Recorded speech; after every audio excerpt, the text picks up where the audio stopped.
Hola, muy buenas. Iniciamos una vez más este proyecto de entrevistas en Periodista Digital y Culturamas.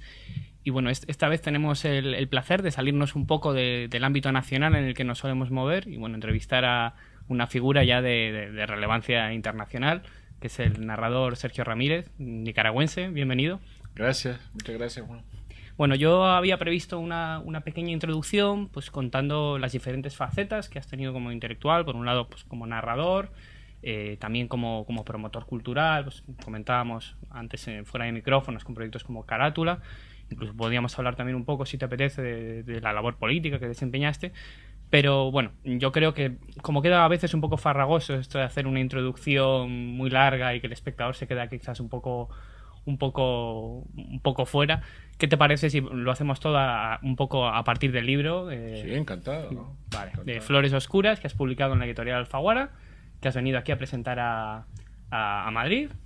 Bueno, y es un libro, bueno, ya te comentaba fuera de micrófonos que a mí me ha interesado mucho, sobre todo un juego que me parece muy bien logrado entre, digamos, la crónica periodística, a veces incluso también el texto policial, combinado con el relato. Entonces yo quería que nos hablaras un poco, primero, pues esa vinculación que tienes con el periodismo, que se ve muy fuerte y, bueno, que yo creo que ha quedado muy lograda. Bueno, sí, yo creo que a lo largo de una vida uno persigue ir depurando un estilo literario y en el cuento pues la narración va transformándose a lo largo de los años y ahora yo he encontrado que donde mejor me siento es en el relato que se parece más a la crónica periodística, en donde yo tengo la oportunidad de tomar distancia de los hechos que estoy narrando y que con esta frialdad de la narración el lector pueda tener las escogencias acerca del relato que mejor prefiera, porque lo que está oyendo narrar son hechos desnudos, son hechos sin ningún compromiso del autor, que desaparece prácticamente detrás de las palabras, no figura porque no interviene. Y esto yo lo prefiero porque desnuda el relato y lo hace más cercano al lector, mientras el escritor tiene la oportunidad de alejarse. Yo realmente como periodista he tenido muy poca experiencia, como escribiendo artículos en la prensa, sí, ¿no? Pero como cronista he escrito un par de crónicas en mi vida, ¿no? Una sobre Haití, para una serie del diario El País se llamaba Crónicas del Olvido, que distintos escritores fueron a distintos países a registrar situaciones muy desesperadas. Entonces yo escogí Haití, antes del terremoto aún, pero de ahí en adelante lo que he hecho es vivir la crónica como ficción, es decir, usar el parámetro de la crónica periodística y moldearlo dentro de la ficción, es decir, usarlo como un instrumento. Sí, creo que está muy logrado y sobre todo una cosa que comentabas ahora, que el género periodístico pues decías que es más frío, ¿no? Pero una cosa que me ha resultado muy interesante es que muchas veces cuando un escritor pues un poco fusiona con el género periodístico puede correr el riesgo de que la frialdad sea un poco en exceso, que quede un poco sin vida a los personajes o un poco y sucede justo lo contrario. Yo de hecho la característica que más destacaría en tus cuentos, prácticamente en todos, es la ternura con la que están contadas, la ternura que hay por personajes que muchas veces nos están hablando solo a partir de un informe policial y que por lo tanto resulta más difícil darles ahí una individualidad o esa ternura, ¿no? Yo creo que es una... No sé si nos puedes comentar algo sobre eso. Sí, es el procedimiento para acercarse a los hechos, ¿no? Por ejemplo, una de las historias que se llama Bote y Costello, recordarás, sí, que es la historia de un emigrante nicaragüense que es despedazado por unos perros Rottweiler cuando entra a robar a un taller de mecánica. Y entonces yo narro los hechos desde la perspectiva de los jueces, de los policías, de lo que dice el dictamen médico legal, lo que dice la familia en Nicaragua, lo que dicen los amigos en Costa Rica de este hombre, muchacho muy joven. Y juntando todos estos hechos yo voy buscando aquellos que que sin que yo aparezca introduciendo mi mano puedan conmover al lector y darle ese giro que el relato, aunque ya esté en los hechos, necesite para transformarse en relato literario. Desde el nombre, ¿no? Los perros no se llamaban así, Abbott y Costello, pero eso me pareció que era un contraste que no es cómico, sino dramático, precisamente por el nombre de los personajes originales, y luego entre todos los datos, al final, entre las pertenencias del muchacho muerto, despedazado por los perros, hay su fotografía de la primera comunión. Ese me parece que es el toque que acerca al lector al personaje. Sí, se conseguía en ese cuento dar ternura hasta incluso en la reconstrucción de los hechos policiales, que es una cosa que me gustó cuando hacen una reconstrucción de cómo fue el asalto y hay una frase muy breve en la que solventas la escena que dices algo así como la recreación duró menos de lo que duró en realidad. Y claro, te da una sensación porque ya te está pareciendo horrible cómo es esta carnicería, y solo con esa frase, ¿no? Como parece que imaginas todo lo que verdaderamente ocurre, ¿no? Muy interesante. Otro aspecto que, bueno, me gusta mucho que en los cuentos incluyas, para los periodistas está muy bien, que incluyas los años en los que has estado trabajando en cada cuento, en qué año han sido terminados. Yo creo que da una perspectiva interesante, pues, para ver un poco el proceso, ¿no? Y me llamó mucho la atención, la mayoría de los cuentos están escritos entre 2007 y 2012, por lo que he podido comprobar, pero hay un cuento en concreto que fecha su inicio en 1967, creo que era el de, ¿cómo es? El trono de la calavera. El trono de la calavera, sí. Sí. Me resultó, entonces quería que me contaras, porque claro, parece que hay un lapso como de 41 años o algo así, desde que lo empezaste hasta lo que lo terminaste, y bueno, ese proceso. Yo diría que este cuento es una excepción, que yo regrese, o que un escritor por lo general regrese a revisar un texto que escribió hace tantos años. No es usual. No, claro, por eso. Pero yo releí este texto y me di cuenta que yo entonces tenía la pretensión de complicar el texto más allá de lo que era necesario, porque en ese tiempo estábamos muy deslumbrados por quienes empezábamos a escribir, y yo estaba empezando, por ese procedimiento de introducir cambios en el espacio, en el tiempo, línea tras línea, que era la gran novedad entonces en la literatura latinoamericana y en lengua española, ¿no? Y entonces yo me di cuenta que allí yo tenía una historia, un recuerdo transformado por la imaginación de mi infancia, y que yo necesitaba contarlo de nuevo de la manera más sencilla posible. Entonces, al cabo de los años, fui a buscar desbrozar este relato de toda complejidad y entregarlo sencillo, sobre todo porque un cuento no se presta a la complejidad interlineal, es decir, porque es un texto muy breve y uno tiene que contar siempre una sola historia. Y bueno, lo transformé y le cambié el título. Aquel se llamaba Bendito Escondido, que es el nombre de un juego infantil nicaragüense que aparece mencionado en el libro, pero también era parte del demasiado misterio, ¿no? Entonces fui a ponerle este nombre del trono de la calavera, porque es el hábitat del fantasma, que era uno de los personajes de los cómics de mi infancia, claro, ¿no? Sí, no, la verdad es que me parece de los cuentos más logrados, efectivamente, muy breve, muy sencillo, pero muy, muy interesante. Bueno, y hablando de lo de los años, te quería preguntar, ¿la idea de escritura de este libro nació como acumulación de textos que fueron saliendo, o tú tenías algún tipo de proyecto de unidad global desde el principio? Bueno, yo creo que nadie se siente a escribir un libro de cuentos. Bueno, es que, Ese claro, es un género tan poco visitado hoy en día, ¿no? Sí, sí. Yo lo lamento siempre, porque a mí me parece que es un género que los jóvenes deberían practicar más, no solo para entrenarse en la escritura, sino porque sí mismo es un género muy resplandeciente. Pero bueno, yo fui escribiendo estos cuentos en las distintas épocas, años que señala el libro, y cuando yo tenía un número de cuentos, algunos de ellos publicados en revistas, que consideré suficiente, 12, entonces ya supe que tenía un libro. Pero los libros de cuentos por lo general son el resultado de cuentos que ya han sido publicados en revistas. Claro, que se va sedimentando luego. O en periódicos, sí.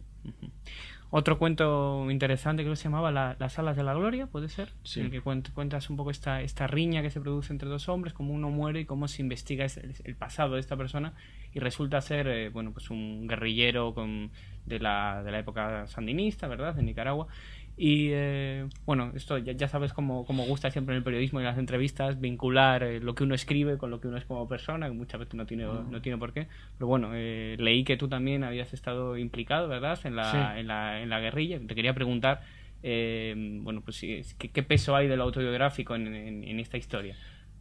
Pues mire, estos son hechos del año 1978, que una de las grandes hazañas de la guerrilla en Nicaragua fue tomar el Palacio Nacional donde estaba funcionando el Congreso Nacional en una sesión plena. Había allí ministerios con ministros muy allegados a Somoza, entonces un golpe de mano, unos guerrilleros disfrazados de tropas de élite de la dictadura tomaron el palacio, trancaron las puertas y tomaron unos rehenes muy importantes. Y esto lo hizo un comando de 22 muchachos.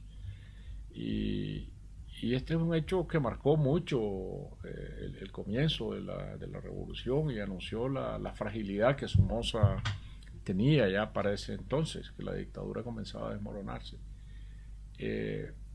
Pero mi cuento comienza cuando yo leo en el periódico la noticia de que uno de los integrantes de ese comando, del barrio indígena de Monimbó, en Masaya, es asesinado en una cantina por un muchacho. Él es un hombre ya de 50 años, por un muchacho que no sabe quién es su víctima, a lo mejor ni le interesa.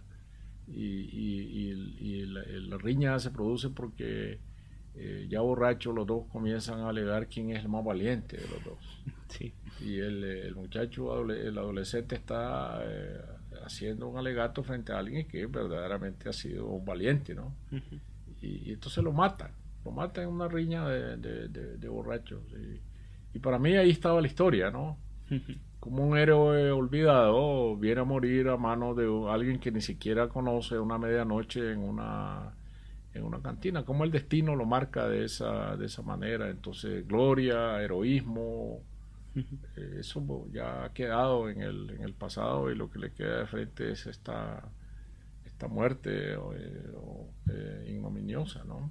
Sí, creo que es lo que más me destacó a mí como lector del cuento, esta idea de algo que fue, bueno, pues, absolutamente heroico, ¿no? Y muy conocido en su época, y cómo la nueva generación, este chico, pues realmente no sabe absolutamente nada, y para él es igual a cualquier otro borracho que se encuentra en la calle. La verdad es que sí que no sé, la verdad muy interesante. Luego pues empiezas a desempeñar pues una actividad política intensa, pues fuiste vicepresidente de Nicaragua. Yo te quería preguntar, siempre surge esta duda, ¿ese tipo de actividad te supuso un estorbo para la escritura, o al contrario un enriquecimiento, o transcurrió Bueno, me supuso nada menos que interrumpir. Claro, porque vi que habías tenido una pausa muy importante, sí, ¿verdad? Vamos a ver, yo estaba como escritor residente en Alemania, en Berlín, 2 años, y cuando regresé a Nicaragua me involucré directamente en la revolución, en la conspiración para derrocar a Somoza. Yo traía una novela que había escrito en Berlín que se llama Te dio miedo a la sangre.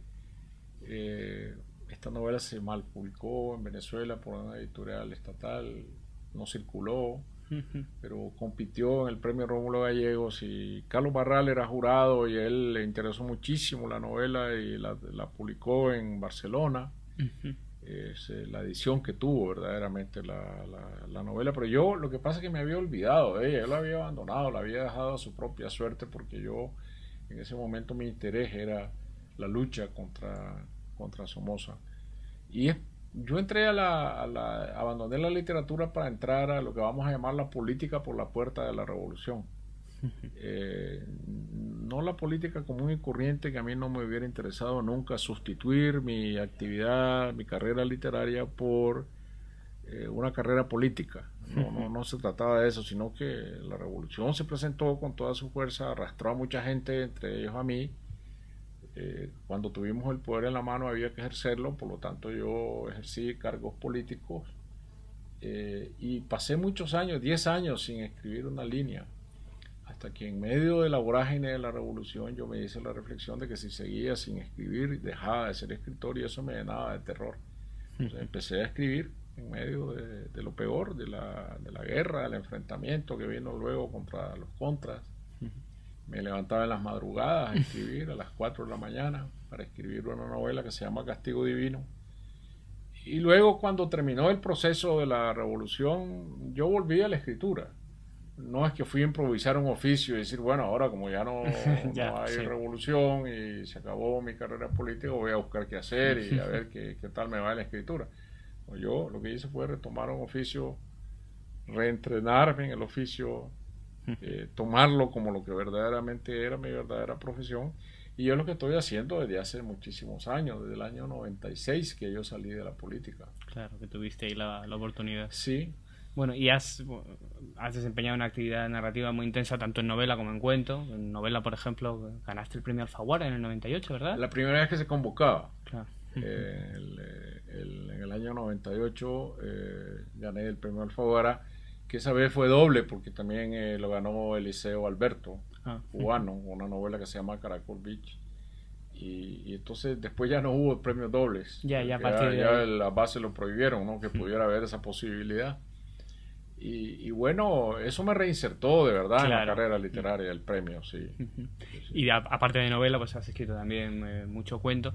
Yo siempre que viene aquí al plató alguien que ha practicado tanto novela como cuento, pues le pregunto un poco lo obvio, ¿no? Que cuáles son esos retos, esas diferencias a las que se enfrenta al pasar de novela a cuento, si es que se enfrenta alguna, porque hay algunos escritores que me dicen que en realidad no tienen un proceso de escritura especialmente diferente para ambos géneros. No sé si es tu caso.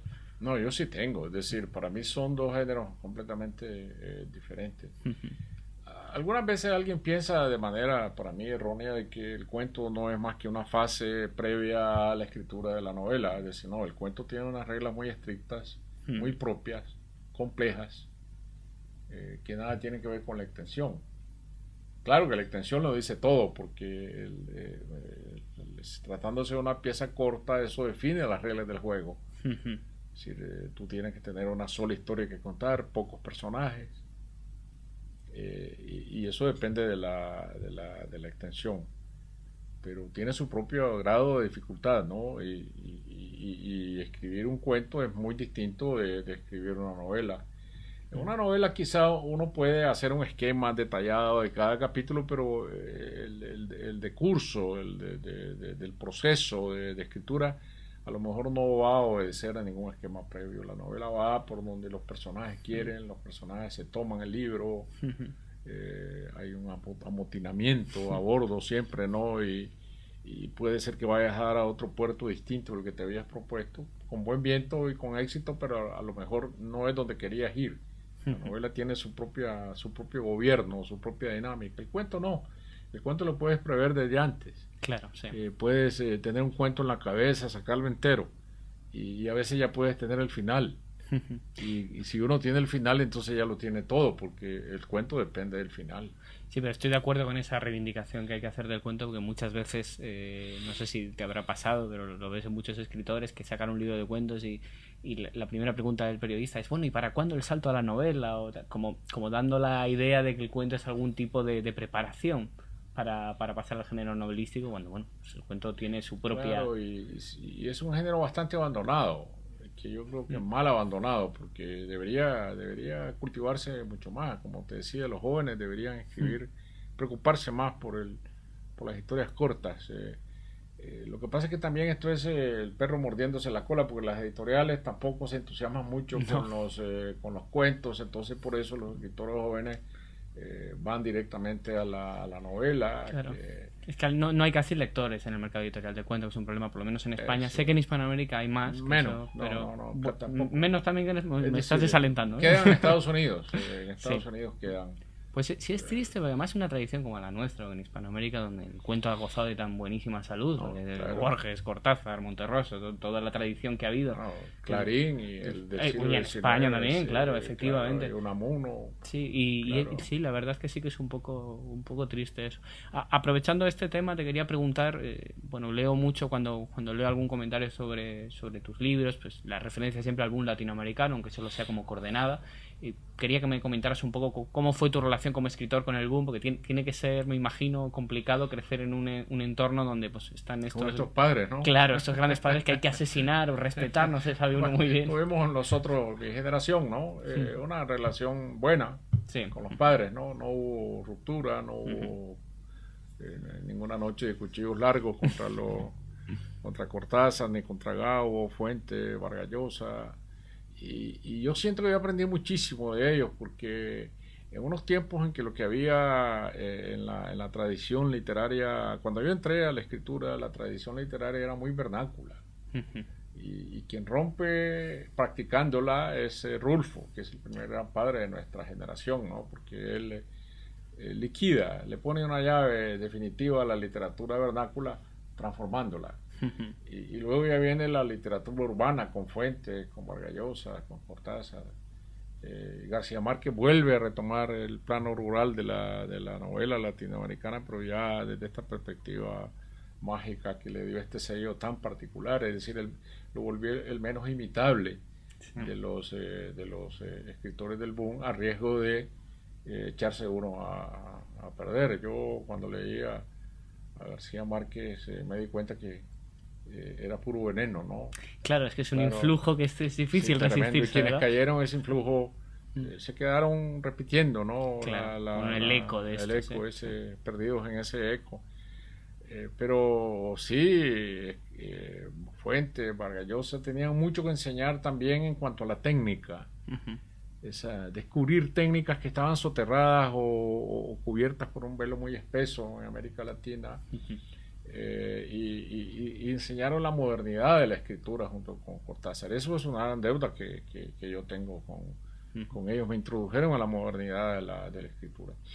Bueno, oye, pues ya para terminar te quería preguntar, no sé si tienes reparos en hablar de algún próximo proyecto que estés trabajando. ¿Hay algunos escritores que no, yo apenas estoy empezando con mi nueva novela. Tendría poco que decir, puede cambiar muchísimo de aquí a un año en que siga trabajando.